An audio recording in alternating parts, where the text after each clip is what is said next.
Au cœur du quartier financier de San Francisco, s'élève une tour résidentielle de luxe conçue pour s'affaisser d'un maximum de 6 pouces sur toute sa durée de vie.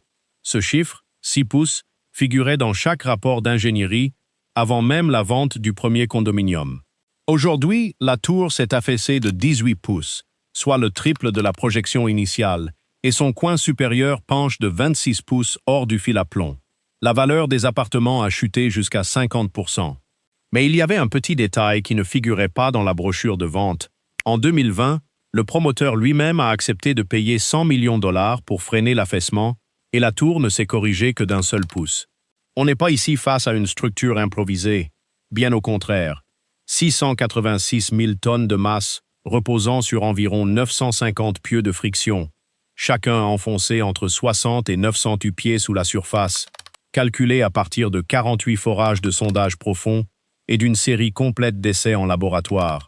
Le cabinet chargé de la révision du design, Golder Associates, a décrit la boue de baie sur laquelle reposent ces pieux comme un matériau hautement compressible, susceptible de se comprimer avec le temps, sous le poids constant de près de 700 000 tonnes. Et malgré tout, la tour continue de s'enfoncer. San Francisco a construit une bonne partie de son quartier financier sur un terrain qui fut autrefois le rivage de la baie. Sous le Millennium Tower, il n'y a pas de roche ferme, il y a de la boue de baie compactée, recouverte de remblais artificiels, un matériau décrit dans les propres rapports géotechniques comme hautement compressible et enclin à se comprimer et se déplacer avec le temps. Le véritable substratum rocheux se trouve près de 200 pieds plus bas. L'équipe de conception, dirigée par DeSimone Consulting Engineers et Golder Associates, a dû choisir entre ancrer la tour jusqu'à cette roche ou s'arrêter avant et s'appuyer sur la boue par friction. Elle a choisi la seconde option. Le coût et le calendrier ont dicté cette décision. Les pieux ne reposent pas sur de la pierre solide. Ils tiennent en agrippant l'argile elle-même, un matériau connu pour se déplacer de façon lente et imprévisible sous pression. Le calcul fonctionnait sur le papier, avec des modèles projetant un affaissement gérable de 6 pouces sur toute la vie du bâtiment. Cette marge laissait très peu de place à l'erreur. Toute perturbation extérieure, un chantier lourd à proximité ou une baisse de la nappe phréatique pouvait modifier la pression à l'intérieur de l'argile et mettre en mouvement toute la tour. Pour les résidents qui arriveraient des années plus tard, l'avenir de leur logement reposait, sans qu'ils le sachent, entre les mains de centaines de colonnes de béton prises dans un différend silencieux avec le sol le plus imprévisible de San Francisco. Des documents internes cités dans les plaintes des résidents ont révélé par la suite des débats précoces sur la profondeur des pieux et sur des mesures d'économie qui ont fini par ancrer l'immeuble dans l'argile plutôt que dans la roche. La vulnérabilité était intégrée dès le départ, dans une décision d'ingénierie prise bien avant la vente du premier condominium. L'avertissement était là, archivé dans les propres calculs d'affaissement. L'immeuble a été achevé et mis en vente quand même. Les relevés de surveillance des premiers mois montraient que la tour s'affaissait dans cette marge étroite de 6 pouces. Mais les années ont passé et les chiffres ont continué de grimper. 8 pouces en 2014, 12 pouces en 2016 et 18 pouces enregistrés dans l'étude officielle de la ville, soit le triple de l'estimation initiale. L'inclinaison a été confirmée par des levées à la station totale et des données d'inclinomètre. Le coin supérieur de la tour se situe aujourd'hui à 26 pouces hors du fil à plomb. Chaque étage au-dessus de la rue se déplace un peu plus vers l'extérieur, jusqu'à ce que les fenêtres du penthouse se trouvent à plus de 2 pieds de l'endroit où elles devraient être. En 2010 a débuté l'excavation du Transbay Transit Center, à quelques pas des fondations du Millennium Tower. Pendant 4 ans, les équipes ont creusé une fosse profonde et pompé l'eau souterraine pour maintenir le site au sec, abaissant la nappe phréatique locale de jusqu'à 5 pieds. Cette baisse ne s'est pas limitée au terrain voisin. Avec moins d'eau pour soutenir l'argile, la boue de baie sous la tour s'est compactée encore davantage. Des modèles numériques commandés après coup ont coïncidé exactement avec le calendrier. Les pics les plus marqués d'affaissement et d'inclinaison sont survenus précisément quand l'excavation du Transbay a atteint son point le plus profond. Dès 2014, les relevés municipaux et des ingénieurs indépendants ont retracé le saut soudain du mouvement, non pas jusqu'à une défaillance à l'intérieur de la tour, mais jusqu'au pompage constant d'eau et à la perturbation du sol sur le terrain voisin. Ce qui avait commencé comme un risque calculé dans la conception des fondations avait désormais un déclencheur externe et puissant, un facteur que personne n'avait intégré au modèle d'affaissement initiaux lorsque cette marge de 6 pouces avait été calculée. Il existe une différence entre deux types d'affaissement qui explique pourquoi cette histoire ne se résume pas à un seul chiffre. L'affaissement total mesure de combien descend l'immeuble tout entier, comme un ascenseur qui descend uniformément. L'affaissement différentiel mesure autre chose, de combien un côté de la fondation descend par rapport à l'autre. C'est celui-là qui est dangereux. Le Millennium Tower ne descend pas uniformément. Il s'incline, se tord, lutte contre sa propre structure, pendant qu'une extrémité de la dalle s'enfonce plus vite que le reste. Les conséquences physiques de ce déséquilibre ne sont pas abstraites. Des portes qui ne ferment plus, des tuyauteries qui se rompent dans les murs, des cadres de fenêtres qui se déforment suffisamment pour laisser passer des courants d'air qui n'existaient pas auparavant. Prenons du recul par rapport au rapport technique et regardons ce que cela signifie pour ceux qui vivent là-dedans. Dans certains appartements, les sols penchent tellement qu'une bille peut rouler seule d'un bout à l'autre du salon. Une image qui a fini par devenir virale et qui a transformé une angoisse privée en spectacle public. Des portes qui ne ferment plus, des meubles qui se déplacent seuls avec le temps. Une résidente qui avait acheté au sommet du marché a vu la valeur de son appartement chuter de près de moitié et l'a résumé ainsi devant un média local. Ce n'est pas seulement une question d'argent, c'est le sentiment que son logement n'est peut-être pas sûr. À la fin de 2025, les évaluations immobilières de la tour montraient des pertes allant de 30% à 50% par rapport aux valeurs d'avant la crise. Les acheteurs arrivés près du sommet du marché gèrent aujourd'hui un actif qui vaut la moitié de ce qu'ils ont payé. Dans un immeuble où chaque pas sur un sol incliné rappelle que le problème est toujours là, en dessous. Certains résidents ont choisi de rester et d'attendre l'issue du procès. D'autres ont tenté de vendre pour découvrir que la réputation de l'affaissement avait fait fuir une bonne partie des acheteurs potentiels avant même la première visite. Un problème qu'aucun rapport d'ingénierie ne peut résoudre à lui seul. Si ce genre d'analyse vous semble mériter votre temps, ces défaillances au ralenti qui ne font pas l'actualité tant que les fissures n'apparaissent pas, pensez à vous abonner. Cette chaîne analyse un méga-projet américain à la fois. Le litige sur la responsabilité s'est terminé, comme on pouvait s'y attendre, devant les tribunaux. Les résidents, confrontés à des sols inclinés et à des valeurs immobilières en chute, ont déposé des plaintes pour négligence contre Millennium Development Group, DeSimone Consulting Engineers et les entrepreneurs de la tour.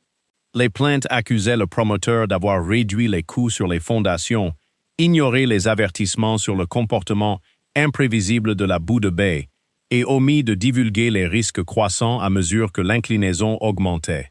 Les actes juridiques, à partir de 2016, exigeaient non seulement une compensation pour la perte de valeur de chaque unité, entre 30% et 50%, mais aussi une solution technique complète payée par ceux qui avaient conçu et construit la tour. Millennium Partners et ses équipes d'ingénierie ont nié toute responsabilité, invoquant les permis, les évaluations par les pairs et les approbations municipales. Mais les documents internes obtenus par les avocats des résidents avaient déjà établi ces débats précoces sur la profondeur des pieux. En 2020, l'impasse juridique a forcé toutes les parties à s'asseoir à la table des négociations. Le promoteur a accepté de financer 100 millions de dollars pour un effort de réparation, dans l'espoir de clore les litiges et de restaurer la confiance. L'accord a cependant laissé sans réponse les questions de supervision et de reddition de comptes.